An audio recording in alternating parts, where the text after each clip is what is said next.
The original DTCA is passed in 2012 at the end of the year, and it was intended to implement in legislation agreements covered by the Wassenaar Arrangement between some dozens of countries to regulate and control the international traffic in military and dual-use goods.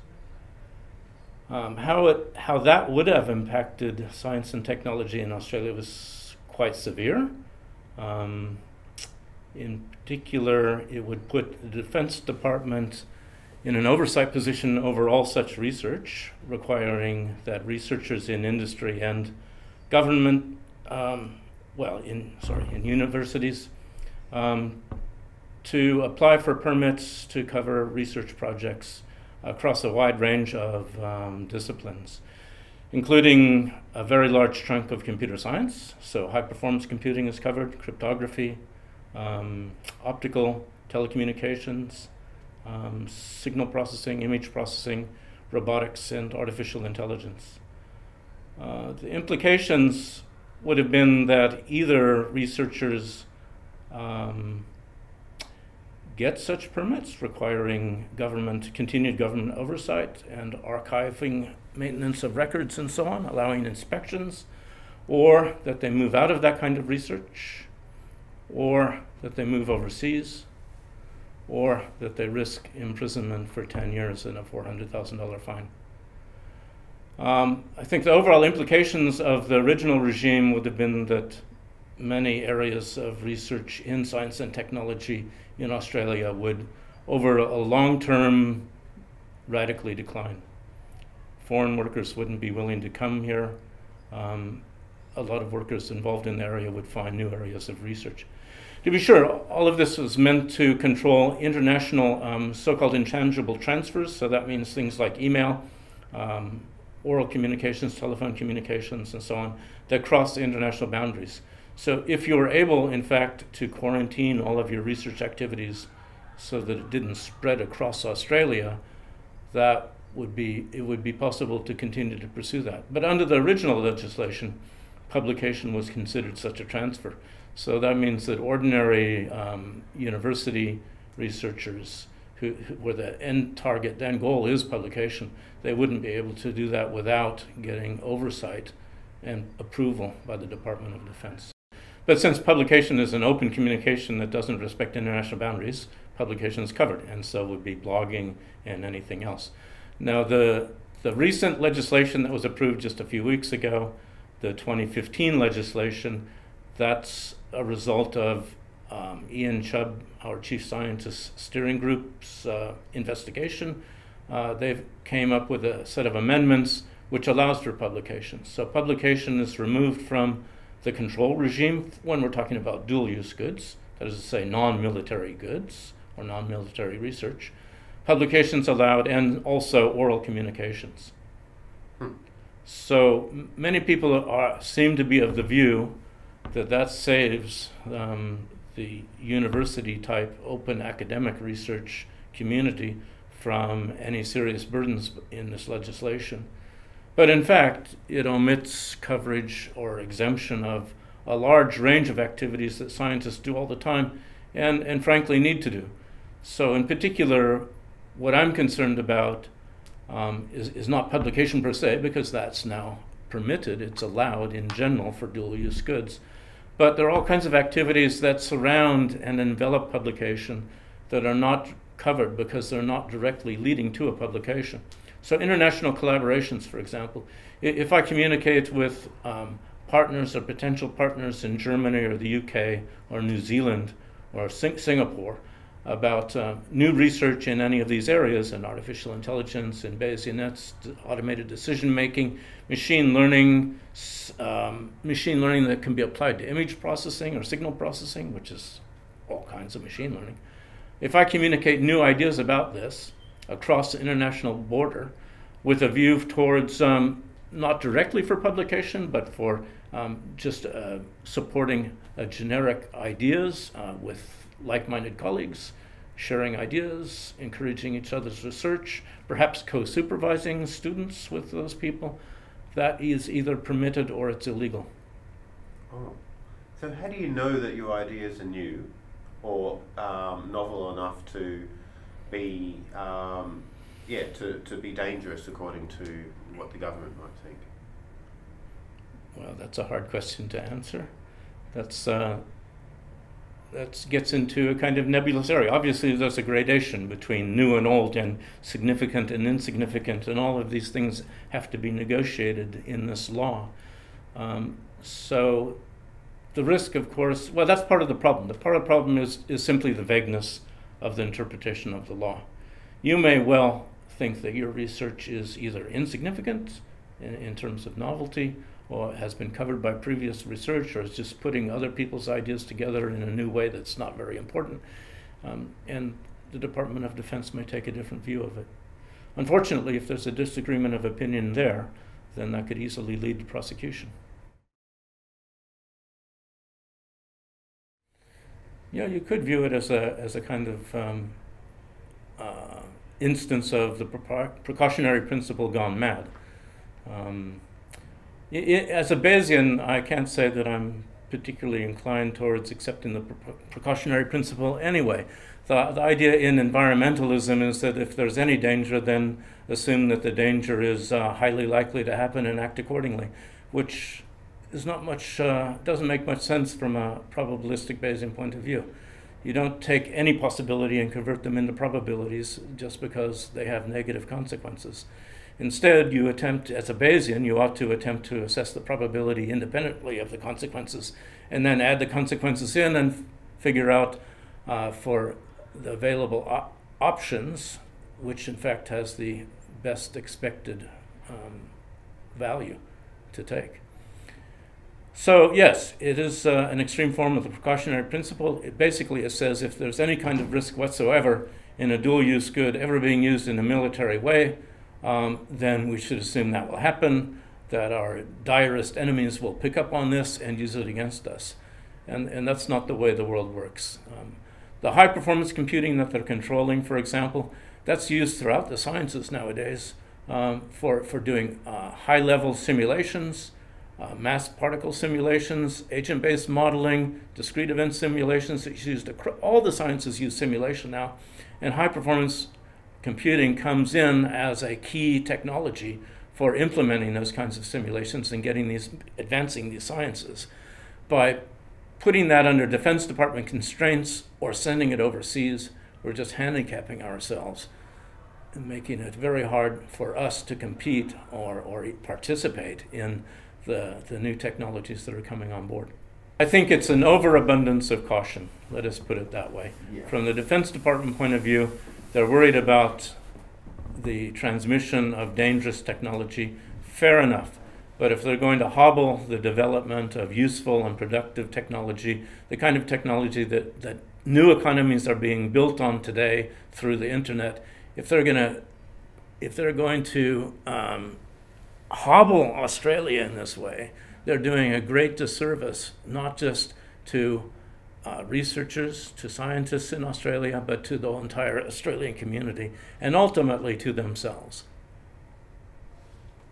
A dual-use good is, legally, it's just something which appears on the list of dual-use goods that the Defense Department has cobbled together out of prior lists generated by the United States military.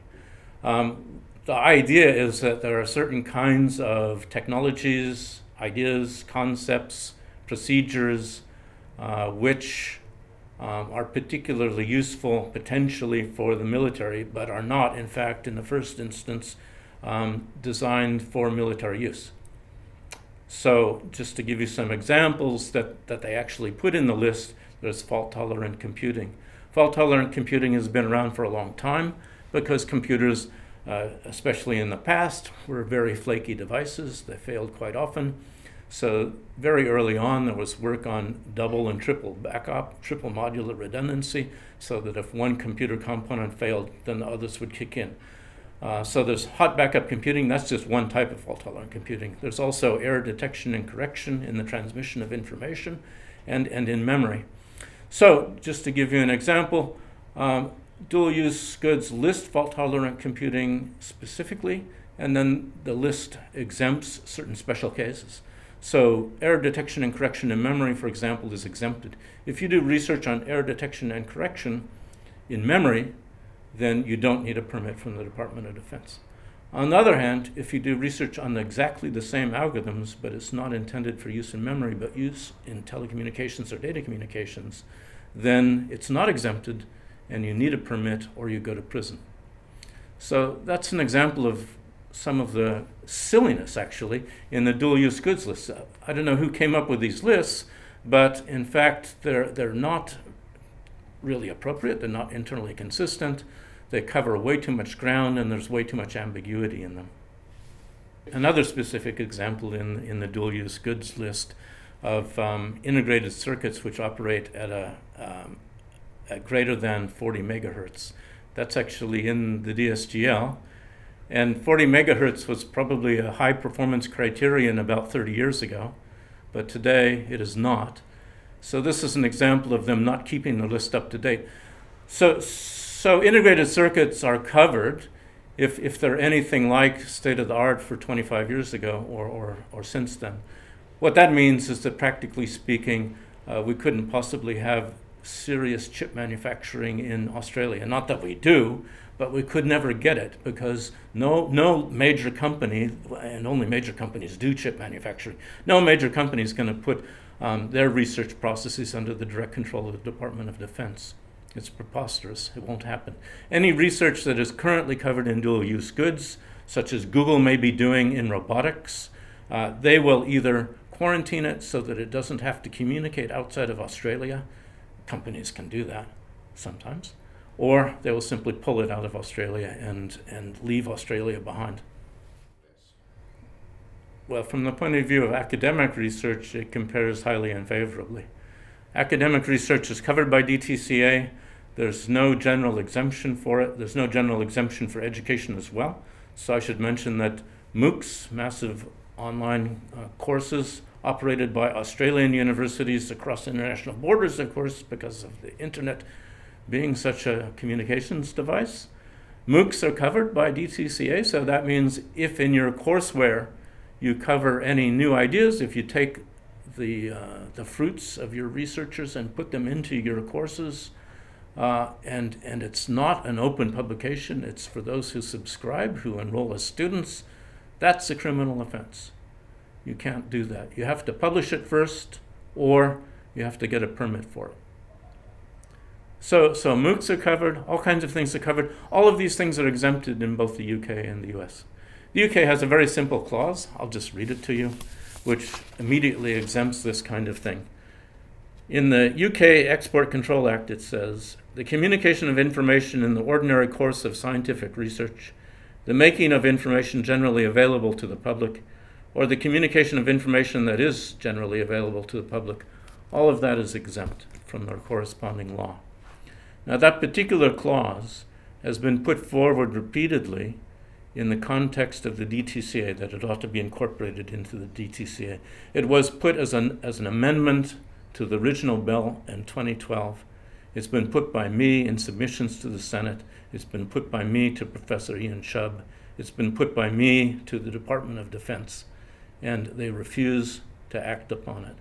Instead, they prefer a whole lot of little tiny maneuvers dealing with publications, with oral communications, with other ineffective measures, half measures. They won't take the full measure. This would be an immediate exemption for everything significant that university research and university education does. There's no reason for the Department of Defense to require control over this kind of activity by universities. There's no reason for it. The UK doesn't do it. The US doesn't do it. If Australia does it, they will hobble the tertiary education, tertiary research. They will hobble us, and the result will be that the UK and US will streak ahead in this and in the industries that it underwrites, and Australia will lag behind. The primary relief that they've come up with in the amendment recently passed is the exemption of publications, open publications by Australian researchers, and the exemption for oral communications. There's been a fair bit of confusion about the latter exemption, by the way, and it's oddly enough just to do with understanding English. The law exempts oral communications. So if I'm invited to give a seminar, let's say in New Zealand, on Bayesian net technology, and I get up there and talk about Bayesian net technology and reveal some new ideas just orally, extemporaneously, then that's exempt. That's perfectly okay. As long as, to be sure, I can prove that that's how I revealed that information in the first instance, because oddly enough, the law, the DTCA as passed, as amended, reverses the burden of proof. So I have to prove that it was communicated orally. If I can't do that, then I can end up in the slammer. That is to say, if there's some other non-oral communication at the same time. For example, suppose I do an ordinary presentation with PDF slides. I project them on the wall, and I talk about the content of the slides. If I put a USB stick with those slides into a host machine, not my own machine, to do the projection in, say, Auckland, as I put that in there and transmit the PDF to the host machine, that is an intangible supply of the information in those PDF slides. So if that's the first communication of that information across international borders, then I'm a criminal. Speaking about it orally doesn't save me, unless I speak about it first. So if I'm in Auckland giving a presentation, if I communicate strictly orally, that's fine. If I speak extemporaneously without notes, that's fine. If I have notes, however, and I first insert them into a projector, a host computer, then that's an intangible supply of that information. And since that happened before any oral communication, that would mean I'm a criminal. So the oral exemption doesn't exactly cover the story. It certainly doesn't cover for a full-fledged multi-party collaboration, and it doesn't even cover it for giving seminars, because it's quite typical to carry PDF slides around and to make those available to your host in an international setting. So the confusion is that many people have said that the law exempts verbal communications. If they really did exempt verbal communications, then transmitting information on PDFs would be covered, because most such information is verbal. There are words. That's how the information is communicated. It's not oral. But in fact, the law simply exempts oral communication. Well, I mean, what's the motivation between Australia trying to be so strict? Why? I mean, what on earth could they be trying to hide? Well, I've heard a lot of speculation about the motivations, and I'm sure that different people have different motivations. So some people want to demonstrate to the United States just how helpful we can be in our security partnership with them. And I'm sure there are other people who don't really care about that, but are perfectly happy to take over the position of monitoring, controlling research across a broad range of science and technology. Why don't these protect science and technology research? Well, they do protect it in a very limited fashion. The problem is that the limited fashion isn't good enough. Most scientists active around Australia today communicate regularly with international partners, and they have to if they want to stay up with the state of the art. The state of the art is only in specific cases, in specific subdisciplines, set by what happens exclusively in Australia. It's rather rare. Mostly, the state of the art is being pursued simultaneously around the world, in the UK, the US, Canada, all kinds of countries. And you have to communicate with those people in order to stay in touch with what's happening. And sure, many of those communications have to do with publication. They may be directed at a publication, but many of them are not as well. So the idea of all of those things requiring permits from Department of Defense is frankly absurd. Of course, you can try to cover all of your actions that you can think of in advance that might engage international collaborators. You can try to do that, but inevitably people will fail. They will make mistakes. I will send things to joeblow@gmail.com, knowing that he lives in Sydney, knowing that he works there month in, month out. He's at some institution in Sydney and so on. But gee whiz, One of those months he happens to be in London, and the mail is received there. And there's an international criminal communication that the Department of Defense can use to arrest me. How does that make any sense? Absolutely. Cloud computing is problematic. The spokesperson from Defense at the forum suggested that cloud computing was perfectly okay. If you back up your information to Google Drive or whatever, then that's fine, as long as you aren't also, for example, giving access to that drive or that file to an international collaborator without permission. That was more or less the message that she was giving. But it's certainly not as clear as that.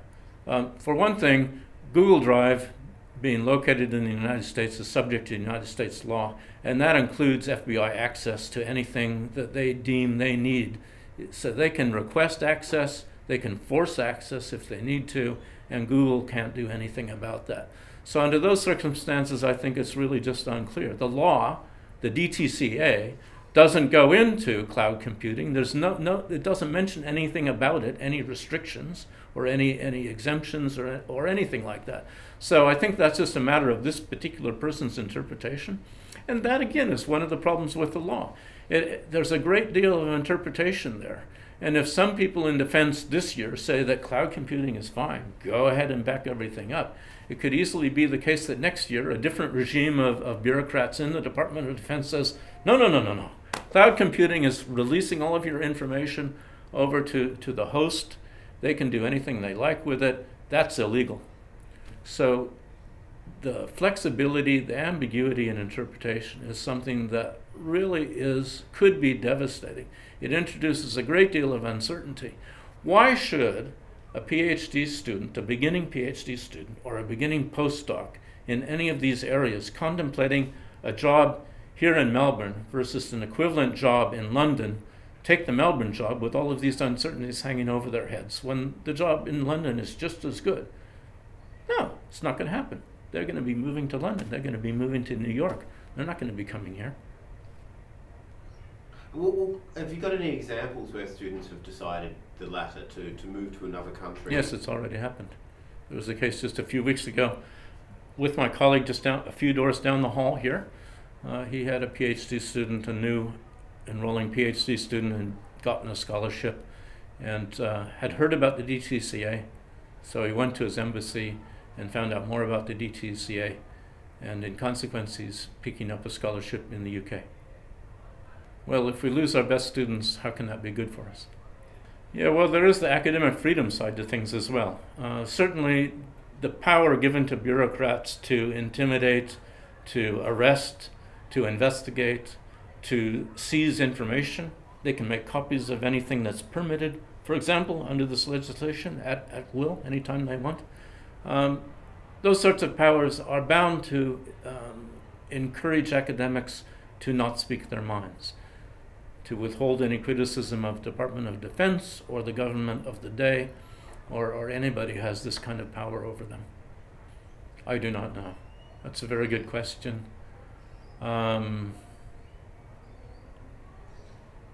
I've been told that the Department of Defense has been telling everybody in one-on-one communications when asked that it's simply not workable, that the UK legislation is far too restrictive from their point of view, and they won't support it under any circumstances.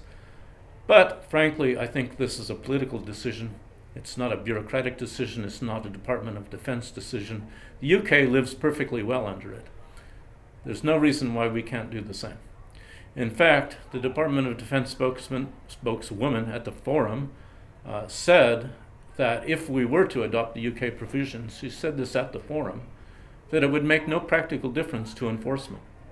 If that's really true, then that's the strongest possible argument for adopting that provision. If it makes no difference to enforcement, then it makes no difference to international traffic in munitions or in dual-use goods. It makes no difference to them. It makes a damn lot of difference to researchers. It gives the kind of protection that researchers and educators need to continue doing their jobs.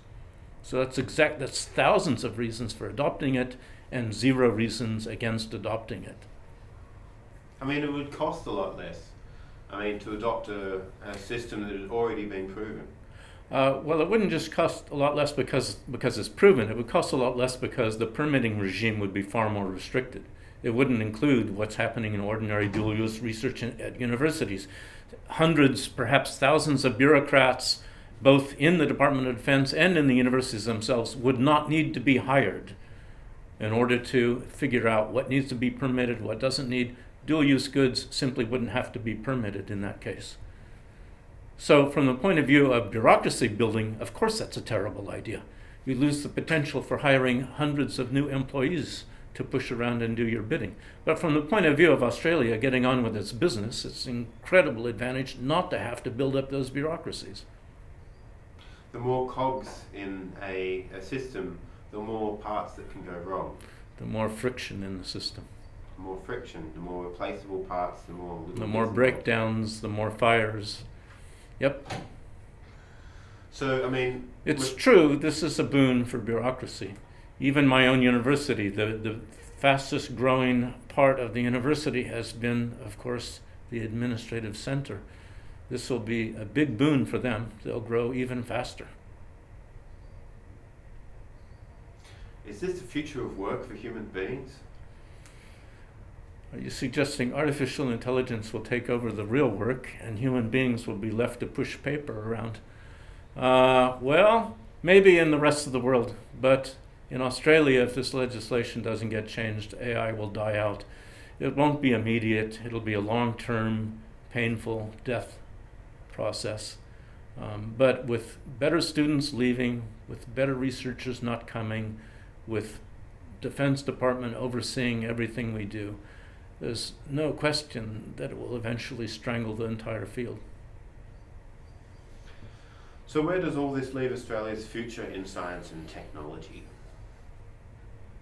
In that great dystopia that so many Hollywood directors have imagined. Yeah, I think either Australia collectively recovers its senses, or Europe and North America streak miles ahead, while Australia turns into something like a third world backwater. Depending on resource sales in order to survive. Well, we already depend way too much on resource sales to survive. Manufacturing has been largely killed off here by various governments. God knows why. Maybe you can explain that to me. But the new manufacturing, the new services, they're all internet-based. They're all knowledge economy-based. And this is going to do a great deal to kill that off. I think it's just bad collective decision-making. The politics in this country have been rather screwed up for some time.